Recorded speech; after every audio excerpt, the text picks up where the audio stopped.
Махсус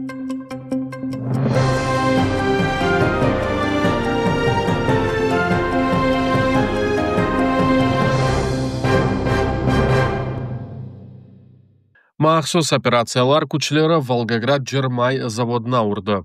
Сентябрьнең 18 гечесендә Украина махсус хәрәкәтләренең күчләре Волгоград нефть рафинерийче заводны һуҗум иттеләр.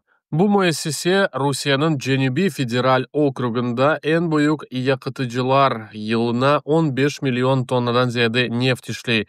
Завод ишгалчы ордыны якарлык нефть тәэмин итә. Onun işi toxtatılğanı əvvəldən bildirilgən idi. Ukrayna askerləri asimetrik hücumlar düşmanın logistikasını iflic etməyə yönəlgənini qayd etələr. Башкортостанда дронлар Русиянең эн бөек нефть химиясы заводларындан бiri Газпром нефтехим Салаватка һуҗум иттеләр. Территорияда бөек янгын чыкты. Муассисәнең үстендә кара түтен сөтне күтәрелде. Yerli хакимият бу һуҗумны тасдыклады ва пландан тыш тамир хакында илан итте. Кырымның bir kaç rayonunda avaliya elektrik energiyası büyük ölçüde kesildi. En çok zarar görgen yerler Bahçesaray rayonu, Kefe civarındaki Orjonikidze, Ahmejit civarındaki koylar edi. İşgal hizmetleri bunun sebebi yaramay hava, kok gürültüsü, güçlü yel ve burçak olganını iddia ettiler. Aynı vaqtda to'xtavlarning ko'lami de muqaytlıqnen gizlene. Rusiya Azaq ve Karadenizler için yanı qaydalar qabul etdi. 40 yaşından büyük bütün gemilerge limanlarga kirmek yasak edilecek. Balıkçılar 2030 senesine kadar o'z flotni yanartmak gerekler, ama subsidiyalar yetişmey. Balıkçılıktan kazanç az. Ukrayna razvedkasının malumatına göre binlerden balıkçılar işsiz kalmak mümkün. Regionlarının sakinleri ise balıksız kalmak mümkün. İşgalcilerinin mahkemesi Numan Çelebijihan adına batalyonu dep adlandırılganlarga karşı işlerini uydurmaga devam etti. Kırım Tatar Maliye Merkezi'nin başı Eskender Bariyev haber etti ki gayip olarak iki kadın Genijisk rayonundan Emine Kadir ve Elmira Umerova yakalandı.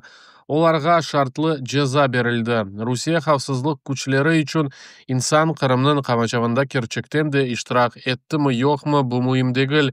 Repressiyaga uğramak için tek tinqidi anda bulunmak yeterlidir. Poloniyanın Belarus'nin sınırının kapatılganını Avropa Birliği ve Kıtay arasındaki esas ticaret yolunu semerli şekilde iflic etti. Yani İpek yolunun yükünün 90%'a kadar Polonya koridorundan geçeydi. Bu yüklerinin yıllık kolimi 25 milyard euroga yetti. Şimdi Avropa ve Pekin arasındaki bütün logistika tehlikesinde Polonya Lukashenko rejimi gibrit hücumlarını toxtatmakni ve hapsga alıngan polyaklarning azat etmekni talab etdi. Poloniyanın prezidenti Karol Nawrocki memleket öz territoriyasında ittifaqdaşlarının özek silahlarını yerleştirmege istegenini aytdı. O Amerika Qo'shma Shtatlari ya da Frankistanni ko'zda tutgan olsa gerek. O Poloniyada tek energetika değil de harbiy yader imkonlari da olmak kerakligini qayd etdi. Bu devletning mudofaa imkonlarini bekituvde da bir adım olacak.